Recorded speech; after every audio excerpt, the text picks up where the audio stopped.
Welcome to Mr. Bebop.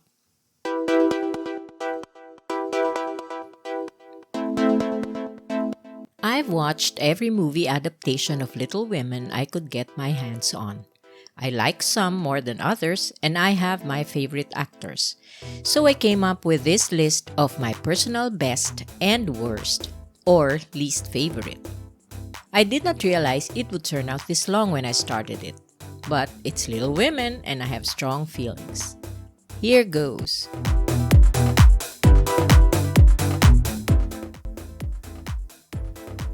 Jo March is the first literary character I fell in love with, and though my feelings about the book have changed considerably since I first read it, to this day, Jo remains one of my favorite characters. It seems my favorite movie versions change as I grow older.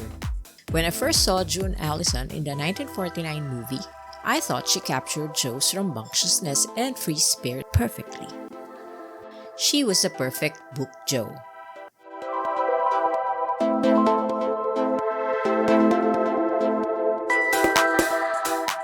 But then Winona Ryder came along in 1994, and I appreciated the finer nuances of her characterization better.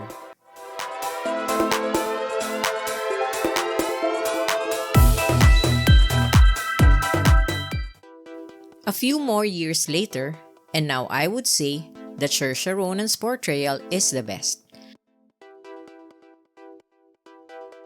She is the only fully realized and complete Jo March, showing both the strong and vulnerable parts of the character. I know this is also due in large part to director-screenwriter Greta Gerwig's vision. Her Jo is the strong, independent woman who achieved something on her own and did not need to settle for any man. In other words, her Jo is Louisa May Alcott herself.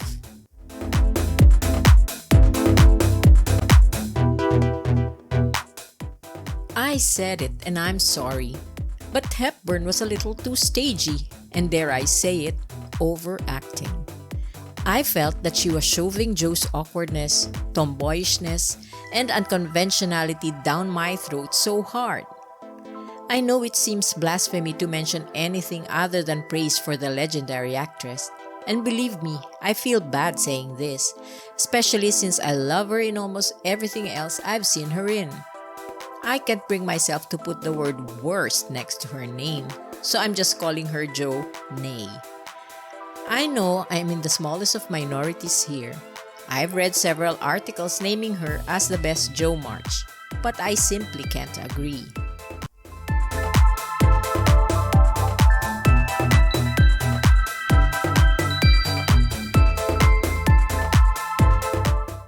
I rolled my eyes when I first found out that they were making yet another Little Women, and more so that Timothée Chalamet was going to be Laurie. I thought he would bring nothing but that brooding vibe of his. I now know I was so wrong. Chalamet brought to life the young, boyish, and impetuous playmate and neighbor, and also the mature, responsible husband who never quite loses his playfulness. That proposal scene with Saoirse Ronan was amazing. You could practically see his heart breaking because he couldn't convince Jo to love him back. I would have been okay with only having Peter Lawford as standard, even though he was more of a wimpy and dandified Laurie. Thankfully, the movie gods had something more in store for us, and now at least we have a stronger Laurie, who I can believe is worthy of the love of the March sisters.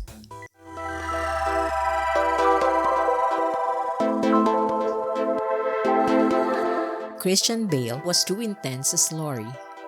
Too intense that it seemed like he was already channeling his future certifiably deranged characters. I missed the lightheartedness and boyish joy of the character, and when he was nursing his broken heart in Europe, it was easy to see that Jo dodged a major bullet. Run as far away as you can, Jo. Run away and find an older, poorer, professor-type man to fall in love with.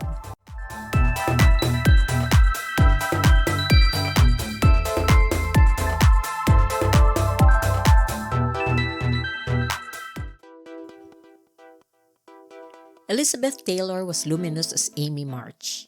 She played the vain, selfish little girl so well that we are left breathless by her transformation to the beautiful grown-up woman who sets off for Europe with Aunt March. The fact that we don't see her burn Joe's manuscript or fall in love with Laurie in this movie is a huge reason why it's easier to love her. But Taylor also played Amy as kinder towards Beth and more compassionate towards her family. Coupled with her sheer star power, she is the best Amy in my book.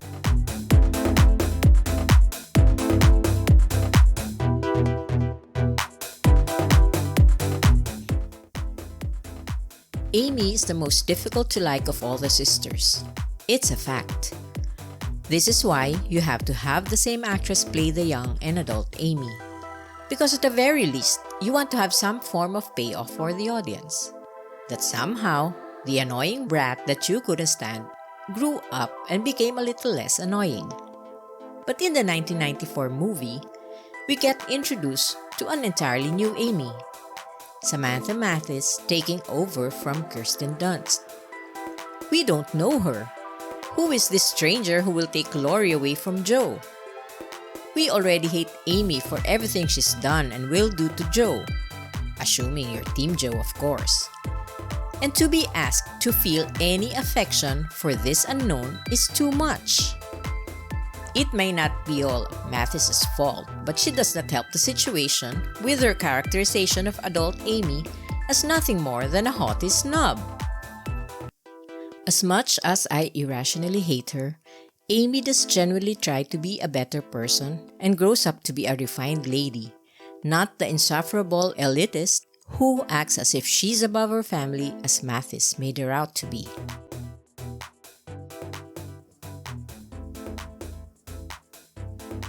Beth is a difficult character.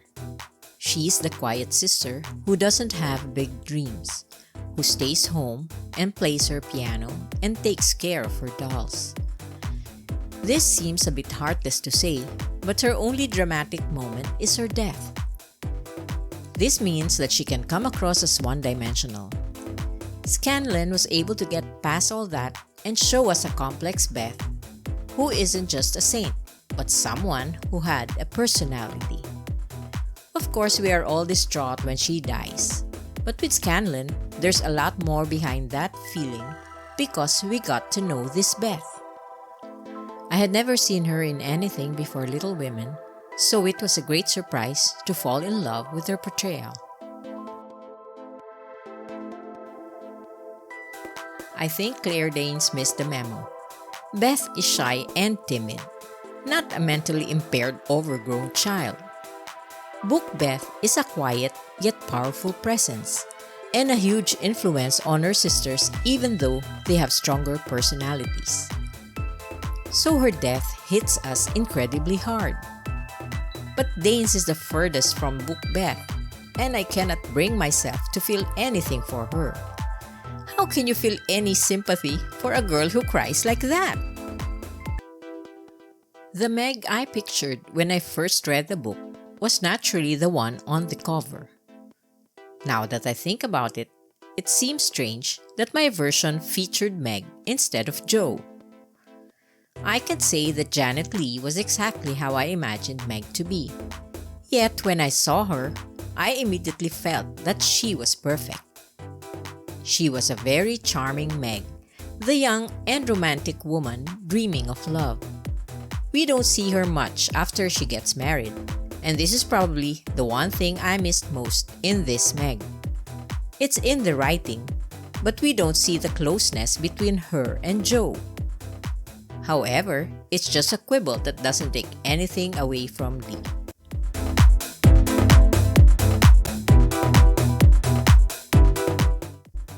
Emma Watson wasn't really that bad, but she didn't quite get the accent, which made her sound affected. Her acting is affected to begin with, so it was a bad combination altogether. That early scene at the dressmakers with Sally Moffat is particularly cringe-worthy. But there is one thing that does save Watson's Meg. Greta Gerwig writes more of the relationship between Meg and Joe, so we do see the wonderful closeness they share.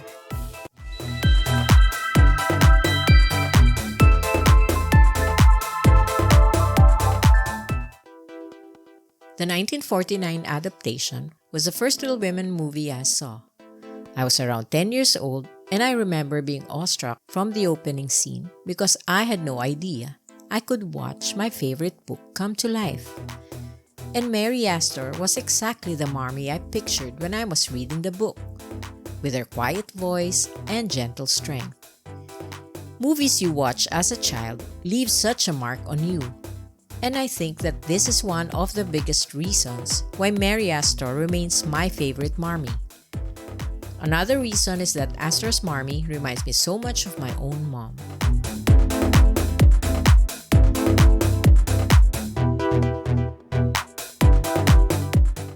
I appreciate the fact that the last two adaptations have tried to make Marmee a bit more progressive and highlight her feminist views.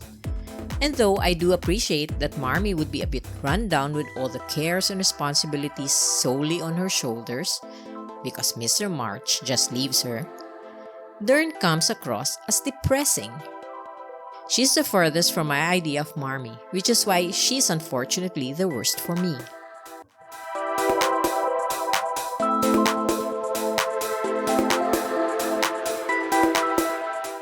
When I was a child, I never questioned Mr. March's doings or why he left his family for a long time.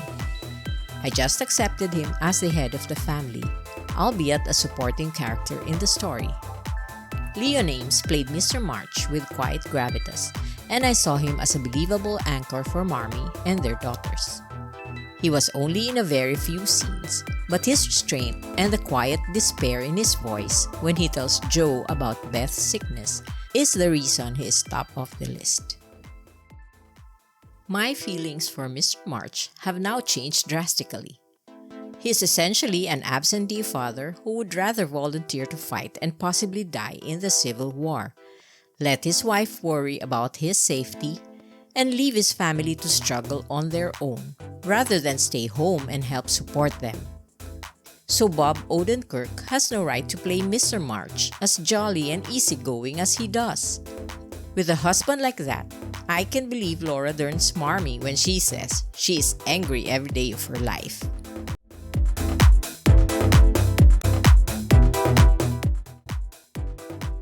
Lucille Watson brought the right amount of acerbity to Aunt March, but balanced it with just enough heart. Deep down, she cares deeply for the March girls, even though they set out to disappoint her with their hot tempers and poor choice of husbands.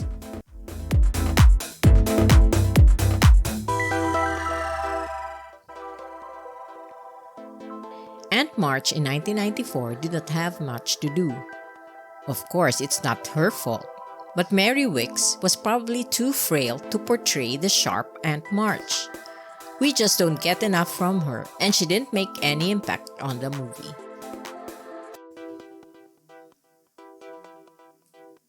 Look at that face. That's the kind and gentle Professor Bale that we know. The one who would help Jo erase Laurie from her mind. Not that she was heartbroken over him. Gabriel Byrne was the perfect actor to play the professor. Because even if you did not hate Christian Bale, you know you still wanted Jo to find someone better. And honestly, could anyone be better than Gabriel Byrne?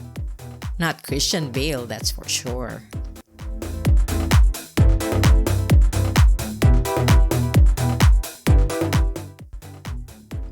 Probably the most odious portrayal in all Little Women adaptations I have seen, Garrel completely stripped Professor Bayer of any warmth or kindness.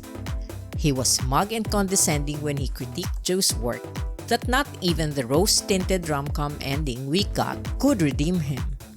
I don't know if Gerwig wrote him like that because her Professor Bayer is almost an imaginary figure anyway. But whatever the reason behind it, Garrel was simply unlikable.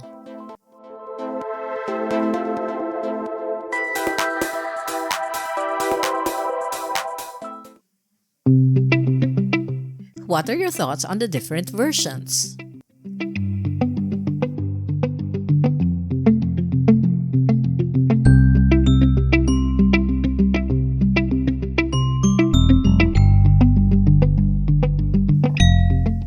Thank you for watching.